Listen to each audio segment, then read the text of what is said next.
Donald Trump has found new ways to piss off MAGA. First, he's just recovering from the H-1B firefight that broke out among MAGA, who's against all immigration policies and woke up remembering that they don't like black and brown people, where Elon Musk and Ramaswamy were pitted against Laura Loomer and other OG MAGA. And now we've got just the simple gesture of Donald Trump extolling the virtue of the now deceased former president, Nobel Prize winner Jimmy Carter at the age of 100. Just a simple message in which he said he's an honorable guy who did an honorable job and worked hard for America. I mean, it was pretty mediocre of a tribute, but nonetheless, MAGA has lost their minds over it. Wait till I read to you some of the things they've said about Jimmy Carter and by extension by Donald Trump. First, I was going to wake up this morning and actually do a little bit of a tribute to Jimmy Carter. He's one of certainly my favorite ex-president in terms of what he's accomplished. There's a reason he won the Nobel Peace Prize in 2022 with his Carter Center. I've been to the Carter Presidential Library in Atlanta, Georgia, and I'm very familiar because I kind of grew up during that period in my political life and upbringing when I was in 8th grade, 9th grade, and whatever, with Jimmy Carter as president. Jimmy Carter gets a lot of crap because he took over a stagnating economy from Gerald Ford. Those gas lines really started under Gerald Ford. Jimmy Carter had to kind of work through what was referred to as a malaise. He tried to do a lot of things to restart the American spirit and consciousness. He put on a sweater. He did fireside chats like FDR.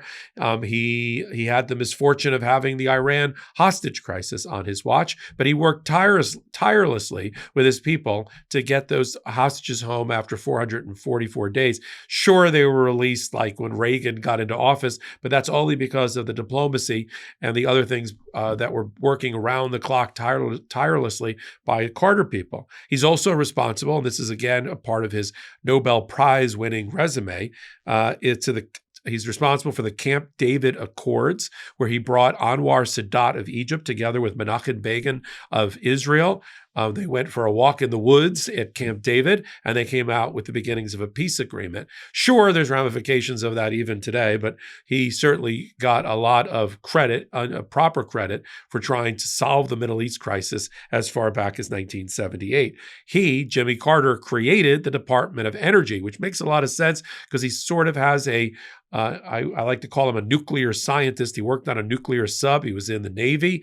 He's a scientist by training, not just a peanut farmer from Georgia. And he created the Department of Energy, which oversees our entire energy policy and programs, including the regulation of nuclear power.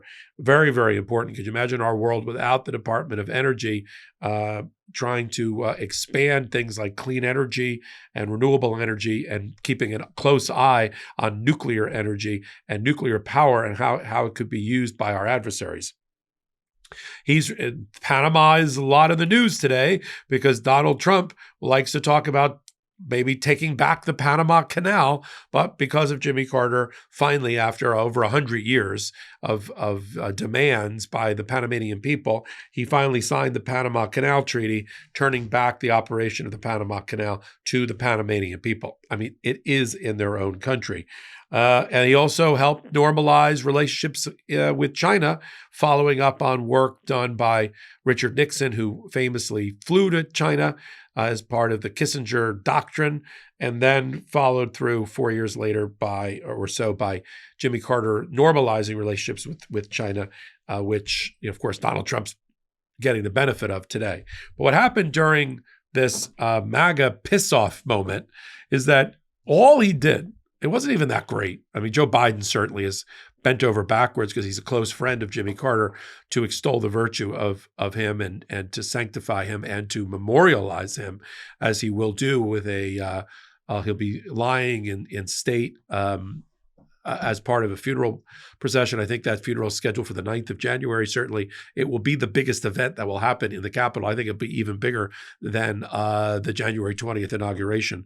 But here's what he said here's what Donald Trump said about his, that's driving MAGA wild. Let me just get this quote for you here.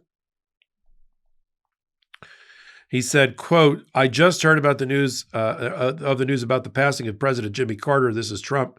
Those of us who have been fortunate to have served as president understand this is a very exclusive club, and only we can relate to the enormous responsibility of leading this great nation in history. The challenges Jimmy faced as president, Trump continued, came at a pivotal time for our country, and he did everything in his power to improve the lives of all Americans. For that, we owe him a debt of gratitude. Melania and I are thinking warmly of the Carter family and their loved ones. We urge everyone to keep them in their hearts and prayers. Now, it's pretty public that Jimmy Carter was not physically able, he was in hospice the last 2 years, to attend the inauguration, but he likely was not going to attend the inauguration of Donald Trump. But some of the MAGA crowd sort of went nuts. Here's what one person said in response to Donald Trump. LOL, I know you're being nice, but you're tripping. Carter was a terrible president and damaged the United States of America to such an extent that we're still dealing with its horrible policy decisions. Come on, man. 50 years later, and his inflation repercussions in 2024. This idiot thinks, who obviously has never studied the economy, or is not an economist, or even a thinking human being, thinks that the policies of Jimmy Carter back in 1976 are still being felt, and that's the reason we have inflation today? That's why in the last 50 years? Come on, man. Were you fall asleep during COVID and the stimulus package that went out for $3 trillion and price gouging? All right. So another person wrote, I get it. He just passed and we have to be respectful and nice, but still keep it real. Another account said, I appreciate your graciousness towards him, but it won't give you any points from the leftists.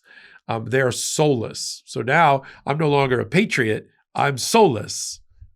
All right. Well, another user said, who's an American First veteran, he started to blame Jimmy Carter for pardoning Vietnam War dodgers.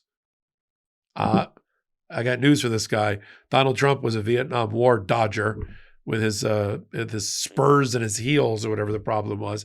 He said Jimmy Carter pardoned all the Vietnam draft dodgers that forced other men to take their place. Many of these men did not come home. Personally, I think Carter lived a long life to suffer for the pardons. That's why he went to 100, to suffer for the pardons. Kind of ignored the fact that Donald Trump was a draft dodger himself and did not go into the Vietnam War. And look, Trump's been pretty nasty and negative towards Jimmy Carter in his own way. He said that after the debate performance of Joe Biden, he said that Trump claimed that Carter was the happiest guy around because he looked like a genius compared to Biden. And this is while Jimmy Carter was dying in hospice at the time. So I don't know. I mean, this is a sort of a tribute to Jimmy Carter in the way that he can bring people together, because I think thinking and fair-minded human beings see Donald Trump as being sort of a buffoon that undermines the values of America and doesn't have any respect for the office of the presidency, shouldn't be tweeting anything. And now he's just pissing off MAGA. You know, that just poured more gasoline on their wounds. I'm telling you, if you ran this election again, I'm not sure if Donald Trump wins it a second time with all the retrades and people saying that was his policies on immigration. Yes. That was his policies on the undocumented. That was his policies on labor unions. That was his policies on H-1B visas. Yes. Wake up. Those were his policies. You just weren't paying attention. You didn't care.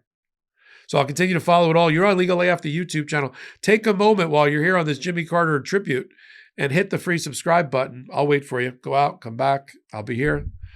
Follow me, Michael Popok. Tuesday nights on Midas Touch Network at 8 p.m. for Popok Live. Wednesdays and Saturdays, Midas Touch Network for Legal AF, including over the holiday weekend, 8 p.m. Eastern Time on all podcast platforms of your choice. And then over on Legal AF, the YouTube channel right here, where I specially curate content just for you. So until my next hot take, anywhere related to Legal AF I can find. I'm Michael Popok, and I'm reporting. In collaboration with the Midas Touch Network, we just launched the Legal AF YouTube channel. Help us build this pro-democracy channel where I'll be curating the top stories at the intersection of law and politics. Go to YouTube now and free subscribe at Legal AF MTN. That's at Legal AF MTN.